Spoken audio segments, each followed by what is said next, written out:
ॐ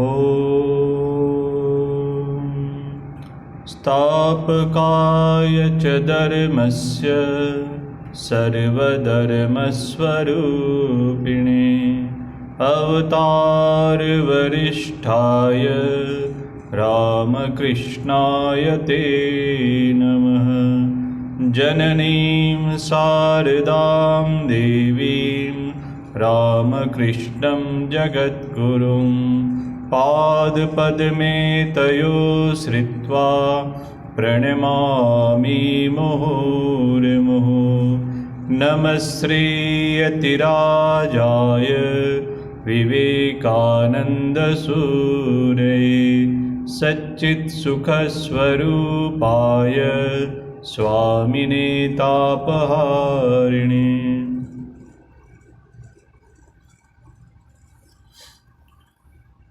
भगवान श्री रामकृष्ण देव की दिव्य लीला, इस विषय पर हम लोग चर्चा कर रहे थे। अब श्री रामकृष्ण देव के जीवन में एक नई साधना की शुरुआत होगी, उसकी चर्चा हम लोग करेंगे। अब तक भैरवी ब्राह्मणी के द्वारा तंत्र साधना, उनका हम लोग ने देखा। अब जटाधारी तथा वात्सल्य भाव की साधना, इस विषय पे हम लोग चर्चा करेंगे। श्री रामकृष्ण देव की कृपा प्राप्त कर मथुर बाबू के अनुभव तथा आचरण। अब ये वात्सल्य भाव की साधना शुरू होने से पहले मथुर बाबू की मनस्थिति क्या थी, उसके बारे में थोड़ा जान लेना आवश्यक है। क्योंकि श्री रामकृष्ण देव की जो भी साधना होती थी, उसमें कोई न कोई व्यक्ति, चाहे वो मथुर बाबू हो क्यों न हो, चाहे श्री हृदय ही क्यों न हो, या कोई गुरु, उनको जो साधना करवाने आते, उनका विशेष महत्व है और उनकी मनस्थिति के बारे में भी जानना बहुत ही आवश्यक होता है। इसलिए यहाँ हम लोग मथुर बाबू के अनुभव तथा आचरण के बारे में थोड़ी चर्चा करेंगे। सन 1860 के अंत में पुण्यवती रानी रासमणी के दिवंगत होने के बाद, रानी रासमणी का स्वर्गवास होने के बाद क्या हुआ था, तो बोले भैरवी श्रीमती योगेश्वरी का दक्षिणेश्वर काली मंदिर में आगमन हुआ था। और उसके बाद भगवान श्री रामकृष्ण देव ने तंत्र की साधना की थी। तब से लगातार सन 1863 के अंत तक श्री रामकृष्ण देव ने तंत्रोक्त साधना का अनुष्ठान किया था। किसके मार्गदर्शन में? श्री भैरवी ब्राह्मणी के मार्गदर्शन में। हम पहले ही कह चुके हैं कि उस समय प्रारंभिक काल से ही मथुर बाबू देव सेवा का पूर्ण अधिकार प्राप्त कर धन्य हुए थे और उससे पहले ही बारंबार परीक्षा कर देखने के फलस्वरूप मथुर बाबू को श्री रामकृष्ण देव के अदृष्टपूर्व ईश्वर अनुराग, देखिए श्री रामकृष्ण देव की भी मथुर बाबू ने परीक्षा की थी और उसके फलस्वरूप जो श्रद्धा उत्पन्न हुई थी रामकृष्ण देव के प्रति मथुर बाबू की, वो अचल श्रद्धा उत्पन्न हुई थी, अविचल। तो श्री रामकृष्ण देव के अदृष्टपूर्व ईश्वर अनुराग, संयम तथा त्याग वैराग्य के संबंध में दृढ़ निश्चय हो चुका था। किंतु आध्यात्मिकता के साथ ही साथ उनके अंदर कभी कभी उन्मत्तता रूप रोग का संयोग होता है या नहीं, इस बात का वे कोई निश्चय नहीं कर पाए थे। एक तरफ तो दिखता था कि श्री रामकृष्ण देव महाकाली के दर्शन के लिए व्याकुल हो रहे हैं और दूसरी तरफ जो आचरण था वो सब लोग, कर्मचारी लोग, बाकी लोग कहते पागल जैसा आचरण कर रहे हैं। तो वो मथुर बाबू निश्चय नहीं कर पा रहे थे। तंत्र साधना के समय उनके मन से ये संशय पूर्ण रूपेण दूर हो गया। क्यों? शास्त्रों के हिसाब से भैरवी ब्राह्मणी ने शास्त्रों में जो लिखा है उस तरफ से उनको तंत्र साधना करवाई और उस समय की जितनी सारी घटना है वो मथुर बाबू को विदित होने थे, उसके संशय दूर हो गए। इतना ही नहीं अपितु अलौकिक विभूतियों का बारंबार प्रकाश देखकर उनके मन में ये दृढ़ धारणा हुई थी कि उनकी इष्ट देवी उन पर प्रसन्न हो श्री रामकृष्ण देव को अवलंबन कर उनकी सेवाएं ग्रहण कर रही है। देखिए पहले भी हम लोग इसकी चर्चा कर चुके हैं, ये बहुत ही महत्वपूर्ण बात है। और ये कब मथुर बाबू ने हुआ, तो मथुर बाबू के जीवन में कुछ ऐसी घटना हुई, उसके चलते उनको ये दृढ़ विश्वास हुआ कि वो जो देवी है वो ही श्री रामकृष्ण देव को अवलंबन कर उसकी रक्षा कर रही है। तो वो क्या घटना थी, तो पहले भी हम लोग उसकी चर्चा कर रहे हैं। तो अभी जब विषय उठा है तो फिर थोड़ा सा उसके ऊपर प्रकाश डालते हैं।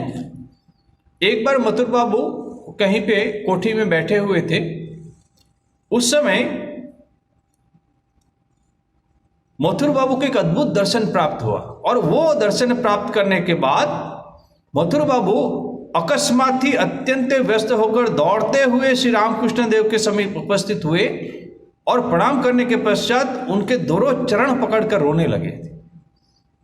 ये क्या क्या उनको ऐसा हुआ कि उन्होंने इतने बड़े बाबू होके भी श्री रामकृष्ण देव के चरण पकड़ के रोने लगे थे। तब कहते हैं मथुर बाबू कहते हैं, बाबा आप टहलते हुए जिस समय इस ओर आते हैं तब ऐसा देखा कि, क्योंकि वो तो दूर पे बैठे हुए थे किसी वरांडा में कोठी में, और कहते हैं कि आप जब चल रहे थे तब बोले आप जब इस तरफ आ रहे थे मेरी तरफ, जहां मैं बैठा था उस तरफ अपना मुख करके जब आप इस तरफ आते थे तब ऐसा देखा कि आप नहीं है वरन साक्षात जगदम्बा ही सामने आ रही है। मां काली जो है वो ही वहां पे टहल रही है मेरे सामने, साक्षात जगदम्बा मेरे सामने आ रही है। जब आप पीछे मुड़कर उस ओर जाने लगते तब आप साक्षात महादेव ही दिखते थे, और जब पीछे मुड़ के वापस जा रहे उस तरफ तो पीछे से लगता था कि महादेव ही वो वहां घूम रहे। तो मां काली और महादेव का एक ही जगह पे एक ही स्थान में उनको दर्शन हुआ था, और श्री रामकृष्ण देव के शरीर में। मुझे पहले ऐसा प्रतीत हुआ कि ये मेरी आंखों का भ्रम है। बोले ये कैसे हो सकता है, ये तो भ्रम है। किंतु अच्छी तरह से आंखें मीचकर फिर इस तरह मैंने जितनी बार देखा ठीक वही दर्शन हुआ। एक बार नहीं, आंख ऐसे ऐसे मीच रहा, उसके बाद भी उसको वही दर्शन हो रहा है। जब सामने आ रहे हैं तो मां काली, जब पीछे जा रहे हैं तो भगवान महादेव दिख रहे हैं, देवादिदेव महादेव। तब वो कहते हैं श्री रामकृष्ण देव, मथुर क्या वैसे ही मेरे साथ इस प्रकार के आचरण करता था, मुझसे इतना प्यार किया करता था। मां ने अनेक बार बहुत कुछ उसे दिखा सुना दिया था, किंतु मथुर की जन्म पत्री में यह लिखा था कि उसके इष्ट देवता की उस पर ऐसी कृपा दृष्टि रहेगी कि वे शरीर धारण कर उसके साथ साथ घुमा करेंगे और उसकी रक्षा करते रहेंगे। देखिए उनकी जन्म पत्री में ही ऐसा है मथुर बाबू की कि इसकी इष्ट देवी माने मां काली बहुतारिणी जगदम्बा वो उनको साथ साथ रहेगी और उसकी रक्षा करेगी। तो वो कौन है? बोले भगवान श्री रामकृष्ण देव। उनके अंदर अपनी जगदम्बा मां को देख रहे हैं, दर्शन दे रहे हैं और साथ साथ घूम रही है। श्री रामकृष्ण देव के शरीर में श्री जगदम्बा ही साक्षात विराजमान है। उसी समय से उनके मन में यह धारणा उत्पन्न हुई कि मंदिर में अवस्थित पाषाणमयी ही शरीर धारण कर, देखिए जो मंदिर में जो मूर्ति है, जो जगदम्बा वो ही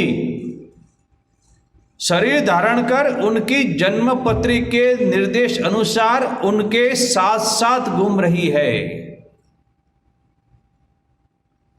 तभी से श्री रामकृष्ण देव के साथ मथुर बाबू की घनिष्ठता विशेष रूप से वर्धित हुई थी।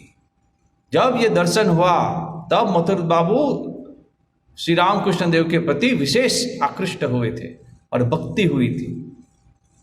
क्यों? जो माँ जगदम्बा है वही श्री रामकृष्ण देव का शरीर का सहायता लेके उसकी रक्षा कर रहे हैं। और आश्चर्य की बात है कि जब भी कोई गुरु आते हैं, भैरवी ब्राह्मणी आए तंत्र साधना करेंगे तो श्री रामकृष्ण देव माँ जगदम्बा के पास दौड़ते हैं कि करूं या ना करूं साधना। फिर माँ का आदेश प्राप्त कर तब श्री रामकृष्ण तंत्र साधना कर। जब तोतापुरी जी आएंगे तब भी पूछेंगे, तब भी श्री रामकृष्ण दौड़ के जाते हैं मंदिर में, बोले माँ को पूछ के आता हूं।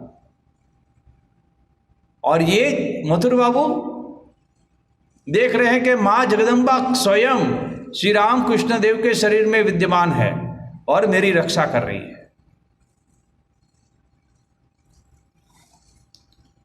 और दूसरी बार एक घटना हुई थी जब मथुर बाबू तो वैज्ञानिक जमाने के थे, तब बोलते थे कि भगवान अपने नियम नहीं तोड़ सकते। कभी बोले लाल फूल का जो जवा है उसमें सफेद फूल हो ही नहीं सकता। तब श्री रामकृष्ण देवते कहते थे जिसने कानून बनाया है उसको तोड़ भी सकते हैं।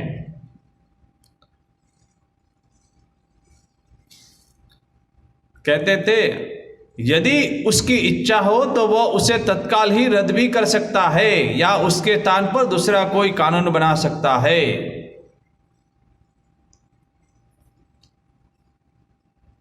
तब के लाल फूल के पेड़ में सदा लाल ही फूल लगा करते हैं, सफेद फूल नहीं, क्योंकि ऐसा ही उनका बनाया हुआ नियम है भगवान का। ऐसे बोलते थे मथुर बाबू। फिर बोलते थे लाल फूल के पेड़ में वे सफेद फूल खिलाकर दिखाए तो सही। ये वैज्ञानिक का जमाना है।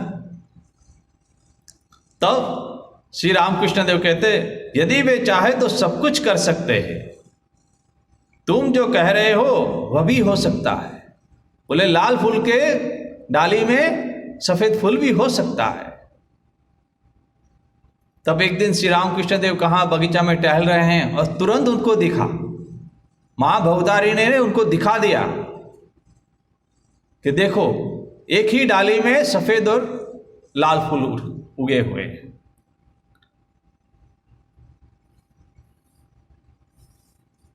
दूसरे दिन ही झाऊ की झाड़ियों की और सोच के लिए मैं गया हुआ था। मैंने देखा कि एक लाल जवा कुसुम के पेड़ में एक ही डाल की दो टहनियों पर दो फूल लगे हैं, एक लाल और दूसरा एकदम सफेद, जिसके लाल रंग का कोई दाग तक नहीं था। तब श्री रामकृष्ण देव तुरंत उसको तोड़ के ले आए और मथुर बाबू को बोले यह देख लो। मथुर बाबू को सामने दे, ये देख लो, तुम तो कुछ दिन पहले ही तो कह रहे थे कि ऐसा नहीं हो सकता, देखो मेरी मां भवतारी ने करके दिखाया, ये देख लो। तब मथुर बाबू बोलते हैं हाँ बाबा मैं हार चुका हूं। तो ऐसी अनेकों अनेक घटना मथुर बाबू के जीवन में हुई। अब भगवान श्री रामकृष्ण देव जो पूजा करते थे उसमें भी अलौकिक पूजा होती थी। जब देखते थे कि मामा कैसे पूजा कर रहे हैं, और ये सब रिपोर्ट मथुर बाबू के कान में गया था। हृदय जब कहता था कि श्री रामकृष्ण देव कहते मैं देखता था कि जवाब पुष्प के साथ बिल्वक पत्र का अर्घ्य सजाकर मामा जी ने सर्वप्रथम, माने श्री रामकृष्ण देव ने सर्वप्रथम उसके द्वारा अपने मस्तक, वक्षस्थल, सर्वांग, यहां तक कि अपने पैर पर्यंत स्पर्श कर तदंतर उसे जगदम्बा के पाद पद्मों में अर्पण किया। तो ये हृदय कह रहे हैं कि श्री रामकृष्ण देव तो ऐसे पूजा कर रहे हैं, अपने पैरों को भी स्पर्श करके मां को चढ़ा रहे हैं। फिर कह रहे हैं कि मैं देखता था कि शराब के नशे में मस्त व्यक्ति की तरह उनका वक्षस्थल तथा नेत्र आरक्त हो उठे श्री रामकृष्ण देव के, और क्या कर रहे हैं, सिंहासन पर आरूढ़ हो वे अत्यंत स्नेहपूर्वक जगदम्बा की ठोड़ी को स्पर्श कर प्यार, गान, परिहास तथा बातचीत कर रहे हैं। मां जगदम्बा जी जो मूर्ति है उसके साथ बातचीत कर रहे हैं। श्री मूर्ति के साथ हाथ पकड़कर उन्होंने नृत्य करना ही प्रारंभ कर दिया। मां का हाथ पकड़कर श्री रामकृष्ण देव नृत्य कर रहे हैं, डांस कर रहे हैं और इतना आदर प्यार कर रहे हैं टोड़ी पकड़ के। फिर कहते हैं कि भोग लगाकर एकाएक वो खड़े हो गए तथा थाली से एक ग्रास व्यंजन लेकर शीघ्रता के साथ सिंहासन पर चढ़कर मां के मुंह में उसे स्पर्श कराकर कहने लगे। जो भी भोग लगाया था, मिष्टान हो जो भी हो, वो लेके मां को स्पर्श करके कह रहे हैं, ले मां भोजन कर, अच्छी तरह से भोजन कर। ये तो सामान्य बात है, मगर फिर क्या करते हैं बाद में कभी वे ये करते, मैं भोजन करूं, अच्छा कर रहा हूं, यह कहकर उसका कुछ अंश स्वयं ग्रहण करने के पश्चात बाकी अंश पुनः मां के मुंह में देकर कहने लगे। अब जो भगवान को जो भोग लगा रहे हैं वो मां के मुंह तक ले गए। मां कह रहे हैं कि अच्छा मैं भोजन करूं, अच्छा मैं करता। श्री रामकृष्ण देव फिर उसको भोजन कर रहे हैं और फिर मां को खिला रहे हैं। मैंने तो खा लिया है, अब तू भोजन कर। बोले मैंने तो खा लिया, जैसे तू कहते मैंने खा लिया, अब तुम भोजन कर। तो ऐसे विचित्रता से वो पूजा कर रहे थे। वो सब मथुर बाबू को ज्ञात हुआ था और फिर वो स्वयं देखने के लिए गए थे कि मैं जाके देखता हूं कि कैसे पूजा करते हैं। एक बार तो बिल्ली म्याऊं म्याऊं कर रही है, तो श्री रामकृष्ण देव ने ऐसा लगा कि मां जगदम्बा खुद है उस बिल्ली में। तब कह रहे हैं कि मां भोजन करेगी, भोजन करेगी, और ऐसा करके वो भोग का जो सामान था उसको दे दिया, उनको भोजन करवा दिया बिल्ली को। उसमें जगदम्बा का उन्होंने वास देखा। फिर एक बार रात को मां जगदम्बा को शयन देने जा रहे हैं, तब वो कमरे में चले गए श्री रामकृष्ण देव। फिर कहते हैं मुझे अपने पास सोने के लिए कह रही हैं, अच्छा सो रहा। या कहते मामा जी जगदम्बा के चांदी के पलंग पर कुछ देर तक सो रहे। जिस पलंग के ऊपर मां भवतारिणी को शयन दिया जाता है, तो कह मां स्वयं कह रही है कि मैं सो जाऊं, अच्छा मैं सो जाता, और खुद श्री रामकृष्ण देव उस पलंग के ऊपर थोड़ी देर विश्राम कर रहे हैं। तो ऐसी अलौकिक अलौकिक घटनाएं वो मथुर बाबू को ज्ञात हुई थी।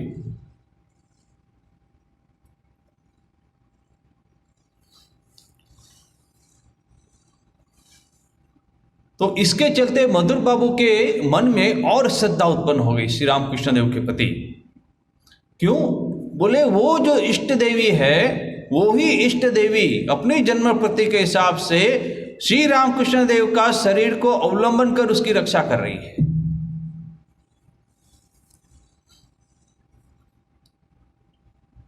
उनके साथ रहकर सब प्रकार से उनकी रक्षा कर रही है एवं उनके प्रभुत्व तथा वैषयिक अधिकार को पूर्णतया अक्षुण्ण रखकर दिनों दिन उन्हें विशेष रूप से मर्यादा तथा गौरव संपन्न बना रही है। कौन? मां भवतारिणी। मथुर बाबू उस समय जिस कार्य में हाथ लगाते थे उसी में उन्हें यश मिलता था। जो भी, वो तो बड़े पूरा जो रानी रासमणी का जो जितनी भी जमीन जायदाद थी उनके रक्षा का, उसकी देखभाल का जिम्मेदारी मथुर बाबू के ऊपर थी। इसलिए कोर्ट कचहरी जाना, हिसाब रखना, बड़े बड़े निर्णय लेना, और जो भी काम में मथुर बाबू हाथ देते थे वो मथुर बाबू उस पर सफलता प्राप्त होते थे और यश मिलता था उनको।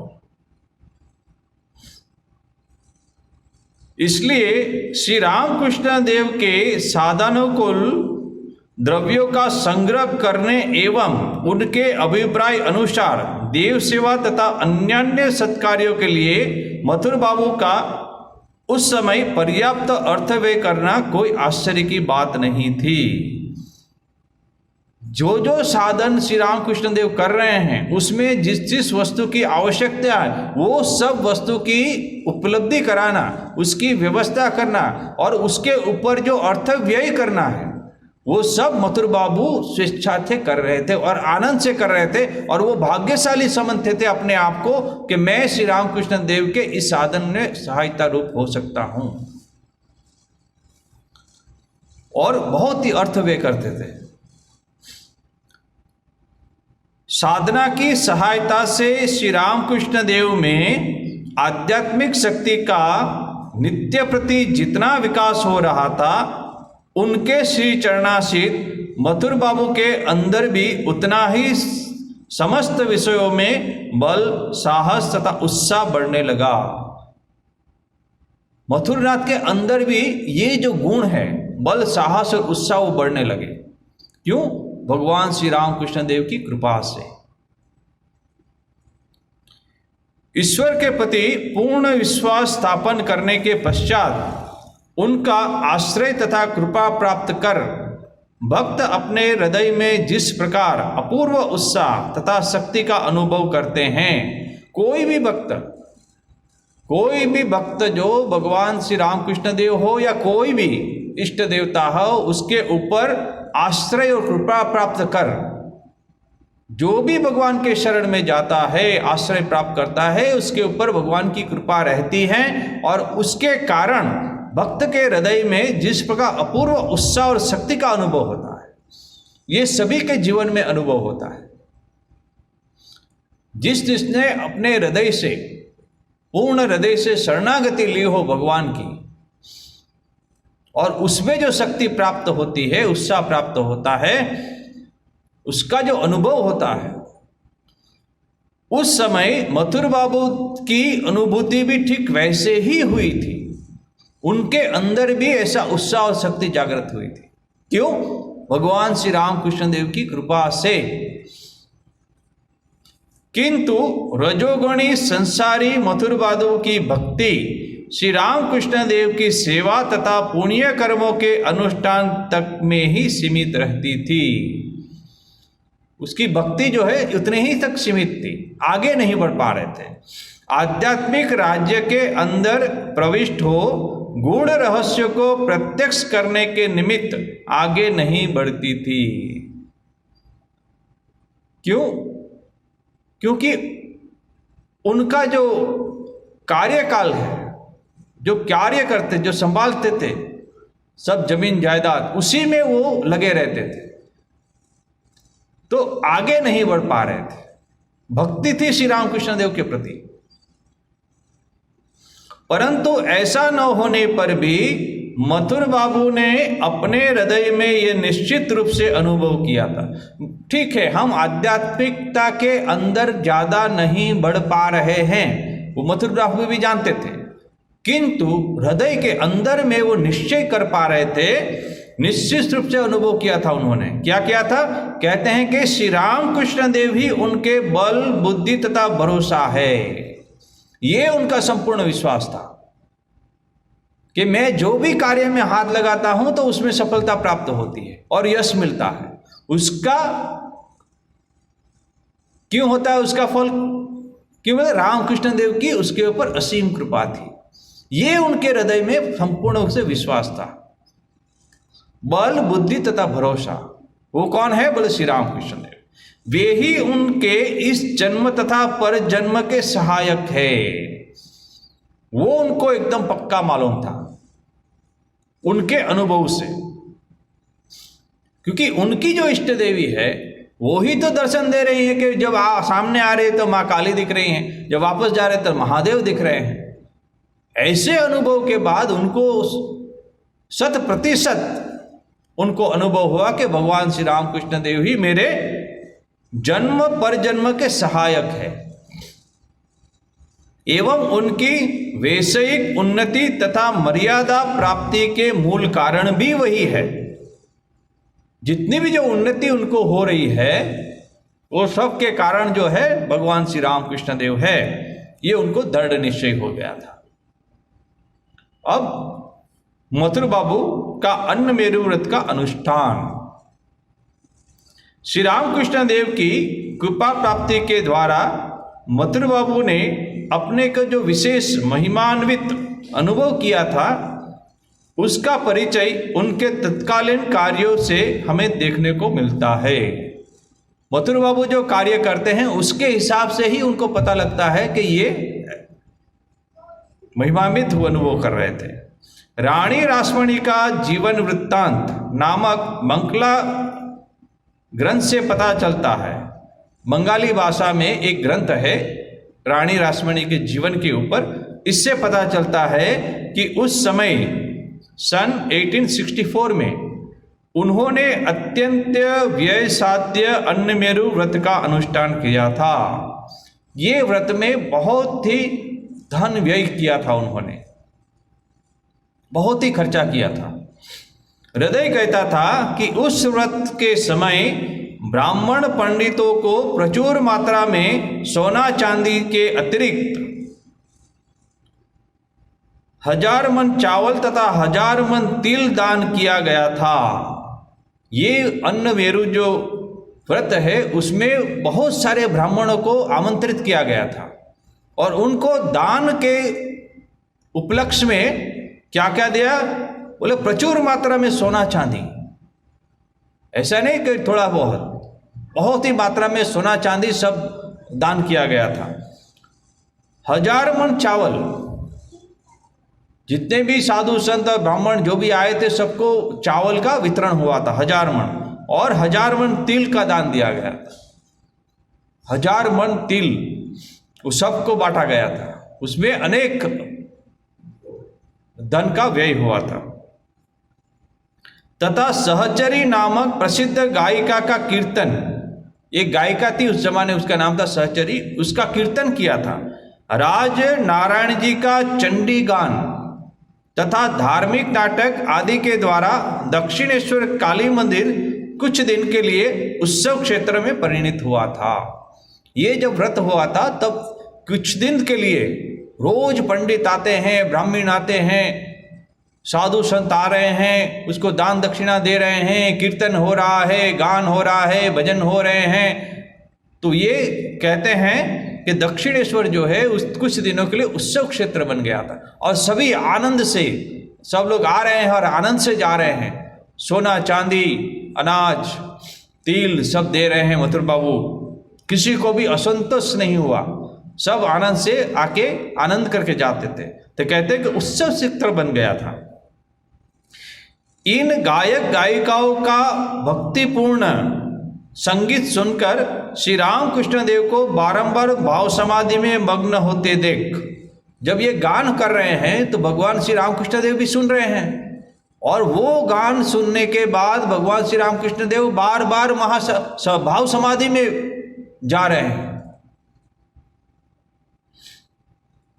उसको देखकर श्री मथुरनाथ जी ने श्री रामकृष्ण देव की परितृप्ति के तारतम्य को ही उन गायिकाओं के गुणोत्कर्ष के आंकने का साधन माना था। अब ये जो गायिकाएं हैं, जो गान कर रहे हैं, जो गायकों हैं, तो वो अच्छा गान कर रहे हैं कि नहीं कर रहे तो कैसे पता लगेगा? तो मथुर बाबू देख रहे हैं कि ये जो गायक लोग गान कर रहे हैं वो गान सुनते सुनते भगवान श्री रामकृष्ण देव भाव समाधि में जा रहे हैं, मुहुर्मुहुर समाधि में जा रहे हैं। इसका मतलब ये हुआ कि ये लोग बहुत अच्छा भजन गा रहे हैं, गान कर रहे हैं, नहीं तो श्री रामकृष्ण देव भाव समाधि में जा ही नहीं सकते। उसके ताल लय वो ठीक रहने से भगवान श्री रामकृष्ण देव का मन ईश्वर में तल्लीन हो गया था। और ये देखने के बाद मथुर बाबू समझ गए कि गायों के गुणोत्कर्ष के आंकन का साधन कौन? भाव समाधि भगवान की साधन माना था। तथा उन लोगों को बहुमूल्य, बाकी ने जो किया किया, गान सुना नहीं सुना, मगर रामकृष्ण देव बगल में बैठ के भाव समाधि में मग्न हो रहे हैं, इसलिए मथुर बाबू को भी इतना आनंद हुआ कि बाबा ये गान सुन के मुहुर्मुहुर समाधि में जा रहे हैं, तो ये लोग को कुछ पारितोषिक देना चाहिए, कुछ उपहार देना चाहिए, उनको भी कुछ दान दक्षिणा देना चाहिए। तो बहुमूल्य दुशाला, रेशमी वस्त्र तथा प्रचुर धन पारितोषिक के रूप में प्रदान किया था। और मथुर बाबू भी बहुत आनंद हो गए उनको, तो पारितोषिक के रूप में उनको ये सब दिया था। वेदांती पंडित पद्मलोचन जी के साथ श्री रामकृष्ण देव की भेंट। पूर्वोक्त व्रत अनुष्ठान के कुछ काल पूर्व वर्धमान राज के प्रधान सभा पंडित श्री पद्मलोचन जी के गंभीर पांडित्य तथा अभिमान शून्यता की बात सुनकर श्री रामकृष्ण देव उन्हें देखने गए थे। ये भी भगवान श्री रामकृष्ण देव की विशेषता है। वो इतने बड़े साधक अवतार, मगर जैसे ही पता लगता है कि कोई भगवान का नाम लेने में और लेने से उनके पास बहुत लोग जा रहे हैं, ख्याति हुई है, बहुत यश है, भगवान का नाम लेते हैं, भगवान श्री रामकृष्ण देव सब कुछ, अपना अहंकार सब कुछ छोड़कर, अहंकार तो था ही नहीं, मगर सब कुछ छोड़ के उनके पास चले जाते थे। जहां भी कीर्तन होता था श्री रामकृष्ण देव दौड़ के जाते थे। तो ये पद्मलोचन जी को मिलने के लिए भगवान स्वयं जा रहे हैं, उसको बुलाया नहीं, वो स्वयं जा रहे हैं।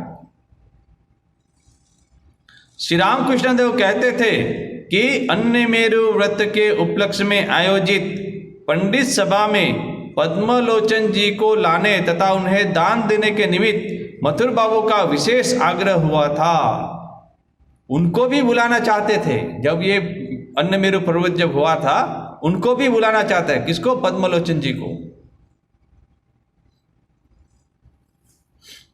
श्री रामकृष्ण देव के प्रति उनकी अविचल भक्ति की बात सुनकर मथुर बाबू ने उनको आमंत्रित करने के लिए हृदय को भेजा था।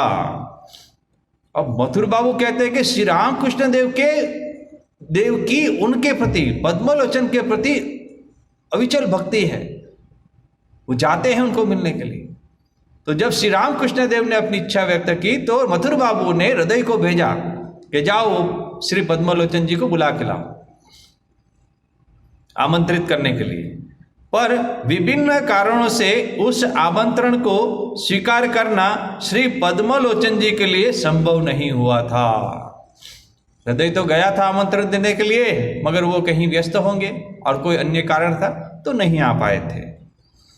पंडित पद्मलोचन जी की चर्चा हमने अन्यत्र विस्तार पूर्वक कही है, उनकी जब आएगी बात तब उसकी चर्चा करेंगे।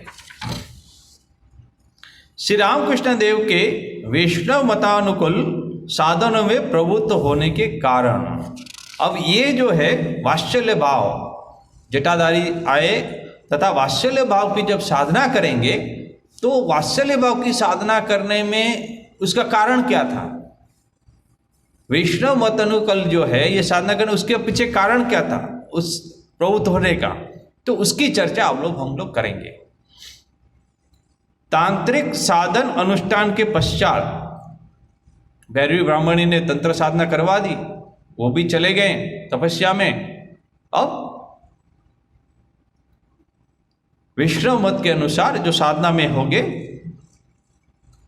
आकृष्ट हुए थे, निरीक्षण करने पर इसके कुछ स्वाभाविक कारण प्राप्त होते हैं। अब परम पूजनीय श्रीमद स्वामी शारदानंद जी महाराज कहते हैं कि अब उसको निरीक्षण करते हैं कि क्यों रामकृष्ण देव वो तत्पर हुए थे इस साधना को करने के लिए, और उसके भी बोले कुछ स्वाभाविक कारण है, उसकी चर्चा हम लोग करते हैं। प्रथम तो पहले कहते हैं, प्रथम तो यह कि भक्तिमती ब्राह्मणी वैष्णव तंत्रोक्त पंचभावाश्रित साधनों में स्वयं पारंगत थी। कौन? भैरवी ब्राह्मणी। तथा उन भावों में से किसी एक का आश्रय लेकर बहुत दिनों तक वे उसमें तन्मय रहती थी। नंदरानी श्री यशोदा के भाव में तन्मय हो बाल गोपाल ज्ञान से श्री रामकृष्ण देव को भोजन कराने की बात इससे पहले कही जा चुकी है। ये हमने अध्ययन किया है कि कैसे भैरवी ब्राह्मणी सब खाना बना के श्री रामकृष्ण देव को खिलाती थी, और वो वात्सल्य भाव और रामकृष्ण देव के अंदर भी पुत्र भाव, एक बालक भाव उत्पन्न हुआ था। और जैसे राधा रानी जी जैसे खिलाती थी, या नंदरानी यशोदा जी जैसे खिलाती थी कृष्ण को, ठीक वैसे ही श्री रामकृष्ण देव को ये भैरवी ब्राह्मणी खिलाती थी। अतः वैष्णव मतानुकूल साधनों में उनका श्री रामकृष्ण देव को उत्साह प्रदान करना कोई आश्चर्य की बात नहीं है। इसलिए बैरी ब्राह्मणी ने ये साधना में उसको उत्साह वर्धन किया था। दूसरा कारण, एक तो ये कारण हो गया, दूसरा कारण ये है कि वैष्णव कुल में जन्म लेने के कारण श्री रामकृष्ण देव के लिए वैष्णवी भाव साधना में अनुरक्त होना स्वाभाविक ही था, क्योंकि श्री रामकृष्ण देव का जन्म ही उसमें हुआ है। तब स्वाभाविक है कि पूर्वजों का जो भाव है वो श्री रामकृष्ण देव में आया है।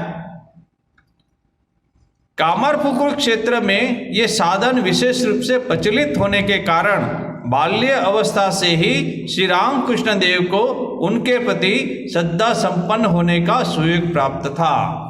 जहाँ भगवान श्री रामकृष्ण देव का जन्म हुआ, वो जो गांव कामरपुकुर, वहाँ भी कहते हैं कि इस साधन का विशेष रूप से प्रचलित होने का लिखा।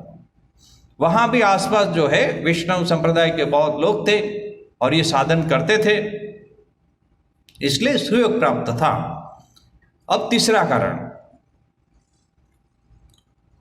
तीसरा तथा सबसे अधिक विशिष्ट कारण यह है कि श्री रामकृष्ण देव के भीतर आजीवन पुरुष तथा स्त्री इन दोनों स्वभावों का अदृष्टपूर्ण संयोग देखने को मिलता था।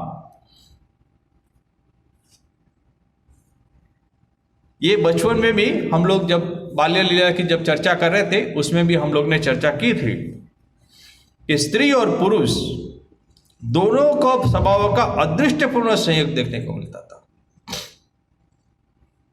उनमें से एक के प्रभाव के कारण वे सिंह सदृश निर्भीक विक्रमशाली तथा सब विषयों में कारणान्वेषी तथा कठोर पुरुष प्रवर के रूप में दिखाई देते थे, क्योंकि दोनों भाव दोनों समय अलग अलग रहते थे। तथा दूसरे का विकास होने पर ललना सुलभ कोमल कठोर स्वभावशील बनकर अपने हृदय से जगत के समस्त पदार्थ तथा व्यक्तियों को वे देख रहे तथा उनकी नापतोल कर रहे हैं, ऐसा प्रतीत होता था। इसी कारण से उनके लिए स्वभावतः ही कुछ विषयों के प्रति तीव्र अनुराग तथा कुछ के प्रति विराग उपस्थित होता था तथा भावावेश से अनेक दुखों का सहर्ष स्वीकार करने को वे तैयार रहते थे, किंतु भाव रहित अवस्था में साधारण व्यक्ति की तरह कोई कार्य नहीं कर पाते थे। ये भी बहुत महत्वपूर्ण बात है कि जिस भाव में श्री रामकृष्ण देव रहते थे उस भाव में कहते हैं कि उसको दुख सह भी करते थे, सहर्ष। जो भाव में रहते उसमें दुख भी हो तो बोले सहर्ष स्वीकार करने के लिए तैयार रहते थे, मगर वो भाव उसके विपरीत यदि कुछ हो तो उसमें वो स्वीकार नहीं कर पाते थे। भाव रहित, जिसमें भाव नहीं है, उस अवस्था को साधारण व्यक्ति की तरह कोई कार्य नहीं कर पाते थे। वात्सल्य तथा मधुर भाव की साधना से पूर्व श्री रामकृष्ण देव के अंदर स्त्री भाव का उदय। साधना करते समय प्रथम 4 वर्ष में भी श्री रामकृष्ण देव ने वैष्णव तंत्र अनुसार शांत, दास्य तथा कभी कभी श्री कृष्ण सखा सुदामा आदि व्रज बालकों की भांति सख्य भाव का अवलंबन कर साधना में स्वयं प्रवर्तित हो सिद्धि प्राप्त की थी। ये बचपन में ही श्री रामकृष्ण देव जब प्रथम 4 वर्ष उसमें ही भगवान श्री रामकृष्ण देव ने ये सब साधना की थी। श्री रामचंद्र गत प्राण महावीर जी को आदर्श के रूप में ग्रहण कर दास्य भक्ति का अवलंबन करते हुए कुछ दिन तक उनकी अवस्थिति तथा अब देखिए जब महावीर जी की वो साधना करते थे भगवान श्री रामकृष्ण देव, तब के उसकी भी चर्चा हम लोग आगे कर चुके हैं। फिर भी अभी इस समय भी कुछ उसके ऊपर प्रकाश डाला जाएगा, फिर उसको रिपीट करते हैं। कहते हैं कि जब महावीर की जब साधना करते थे तो क्या होता था, उस समय आहार विहार आदि सभी कार्य मुझे हनुमान जी की तरह करने पड़ते थे। हनुमान जी जो खाते थे, जैसा आहार करते थे, वैसे ही श्री रामकृष्ण देव करते थे। उसका तात्पर्य यह नहीं है कि मैं इच्छापूर्वक उन कार्यों को किया करता था। अब ऐसा है कि मैं महावीर जी की साधना कर रहा हूँ, इसलिए जैसे महावीर करते थे ऐसा मैं करूँ, ऐसा नहीं था। इच्छापूर्वक नहीं करते थे, मगर उस महावीर की जो साधना में जो भावमय हो गए थे, तो अनायास ऐसा करते थे। इच्छापूर्वक उनको करने की आवश्यकता नहीं थी, किंतु अपने आप ही वैसा हो जाता था। पहनने के वस्त्र को पूंछ की तरह लपेटकर मैं अपनी कमरे में बांधता था। अब जो कपड़ा पहना हुआ है, अंगोछा है, कुछ भी हो, तो अपने कमरे में बांध लेते थे। क्यों? बोले वो महावीर जी की पूंछ है, तो वो कमरे में बांध लेते थे। पीछे जो कपड़ा लटकता रहता था वो उसकी पूंछ हो गई। उछल कूद कर चलता था। अब मनुष्य तो 2 पैर से चलता है, और महावीर जी 2 हाथ तो 2 पैर से चलते हैं, तो ऐसे उछल कूद के चलते थे श्री रामकृष्ण देव। फल मूलादि के अतिरिक्त और कुछ भी नहीं खाता था। अब वो अन्न नहीं खाते थे, दाल रोटी जो बनती थी, माँ का भोग, वो नहीं खाते थे, फल मूल खाते थे। तथा छिलके निकालकर फल खाने की मेरी प्रवृत्ति नहीं होती थी। बोले जो फल खाते थे वो छिलका नहीं निकालते। जब वो मान लीजिए कि केला खा रहे हैं, तो केले को छिलके नहीं थे, वो पूरा खा लेते हैं, जैसे महावीर खाते हैं। या कुछ भी फल दूसरे हो तो छिलका नहीं उतारते थे। पेड़ के ऊपर ही अधिक समय बिताया करता था। और महावीर कहाँ रहते हैं? घर में तो रहते नहीं, पेड़ पे रहते हैं। तो भगवान श्री रामकृष्ण देव की पेड़ पे रहते थे। और गंभीर स्वर से रघुवीर रघुवीर कहकर निरंतर में उनको पुकारा करता था। रघुवीर रघुवीर मीन्स के महावीर महावीर हनुमान जी उनको पुकारते थे। उस समय मेरी आंखें सदा चंचल रहती थी। अब देखिए आश्चर्य की बात है कि जो भाव में भगवान श्री रामकृष्ण होते थे, अब जैसे महावीर बंदर जो उसकी आंखें आप देखेंगे तो बहुत बार खोल बंद होती है, तो ठीक वैसे ही बोले मेरी आंखें भी ऐसे हो गई थी, चंचल हो गई थी। तथा आश्चर्य है कि उस समय मेरी रीढ़ की हड्डी का अंतिम छोर भी लगभग 1 इंच बढ़ गया था।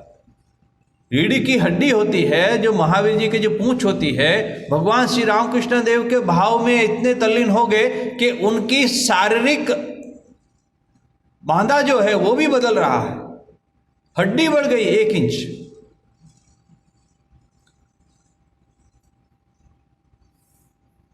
महाशय, आपके शरीर का ये अंश क्या अब भी उसी प्रकार है?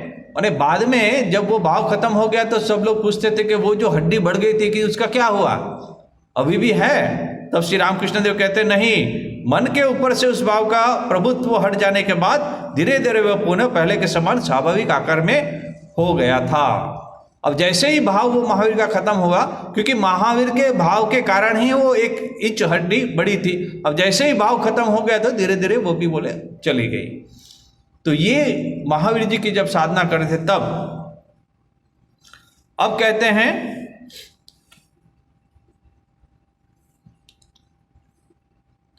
अवस्थिति तथा जन्म से दुख पाने वाली जनक दंदिनी सीता जी की दर्शन प्राप्ति आदि का उल्लेख इससे पहले किया गया था। अब मां सीता जी का भी दर्शन किया। कहाँ किया? बोले पंचवटी में। पंचवटी में भगवान श्री रामकृष्ण देव, ऐसा नहीं कि मैं साधना करने के लिए या सीता जी के दर्शन करने के लिए मैं साधना करो बैठा हुआ, नहीं, वो ऐसे ही कहाँ बैठे हुए थे स्वाभाविक स्थिति में।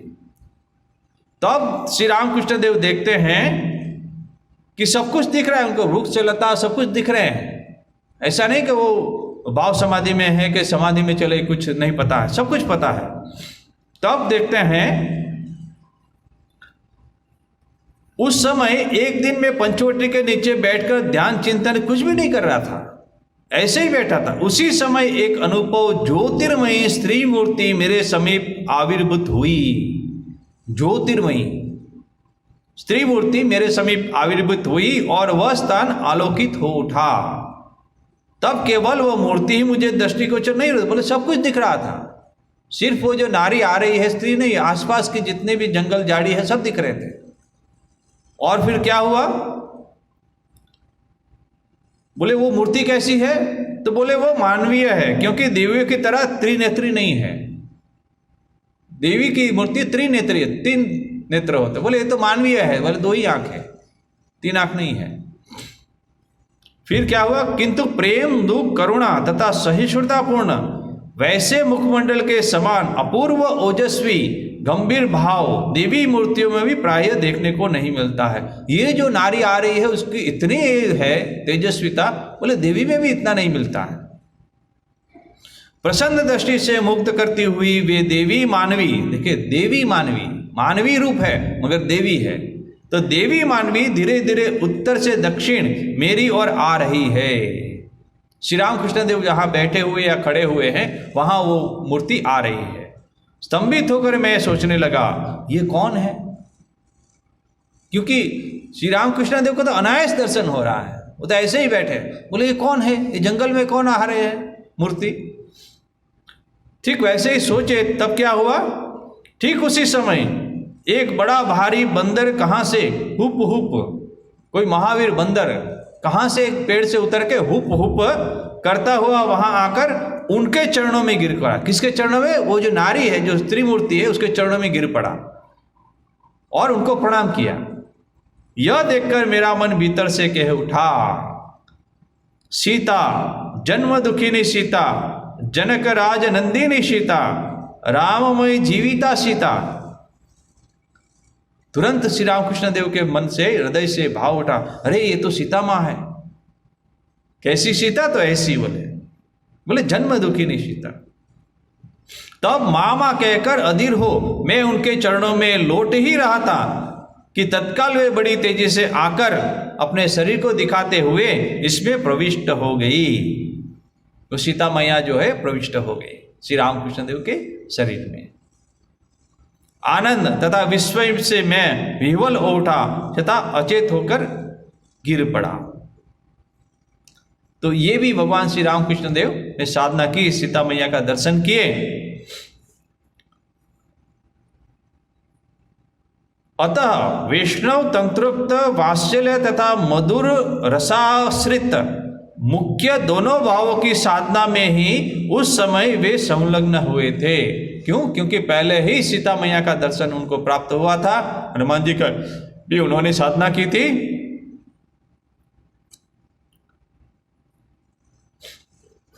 उस समय अपने को श्री जगन्माता की सखी के रूप में चिंतन कर चमर ले वे उनका विजन करने में नियुक्त रहते थे। शरतकालीन देवी पूजन के समय मथुर बाबू के कलकत्ता स्थित भवन में उपस्थित हो रमणी श्रद्धेय वेशभूषा धारण कर वे कुल वधुओं के साथ देवी का दर्शन किया करते थे। और ये भी बहुत ही अद्भुत घटना है कि रमणी श्रद्धेय वेशभूषा धारण कर श्री रामकृष्ण देव भी एक नारी सदस्य वेशभूषा धारण कर वो वहाँ पे देवी का दर्शन किया करते थे तथा स्त्री भाव के प्राबल्य से इस बात को भूल जाते थे कि वे स्वयं पुरुष देह विशिष्ट है। श्री रामकृष्ण देव के अंदर स्त्री भाव का, नारी भाव का, मातृभाव का जब जागरण होता था तब भगवान श्री रामकृष्ण देव खुद भूल जाते थे कि वो पुरुष देह विशिष्ट है। उनको कोई नहीं पहचान पाता था। बचपन में भी भगवान श्री रामकृष्ण के बाल्य लीला में भी हम लोग ने देखा था, दुर्गादास पाइन के घर में किसी भी स्त्री को, बाहर की स्त्री को आना मना था, कोई उसके गर्भ में नहीं जा सकता था, गर्भ के घर में। मगर श्री रामकृष्ण देव बचपन में कैसे एक रमुज एक घटना करके वो अंदर गए थे, तो उसकी चर्चा हम लोग फिर करेंगे। आज समय हो चुका है और इसी चर्चा को अब हम अगले शनिवार को आगे बढ़ाएंगे। बहुत सुंदर घटना है। अभी ये जो घटना हुई कब, रमणी सदस्य वेश धारण कर, इसकी घटना जो है हम लोग अगले शनिवार को करेंगे। तब तक वाणी को विराम देते हैं। ओम शांति शांति शांति। हरि ओम तत्सत्। श्री राम कृष्णार्पणमस्तु।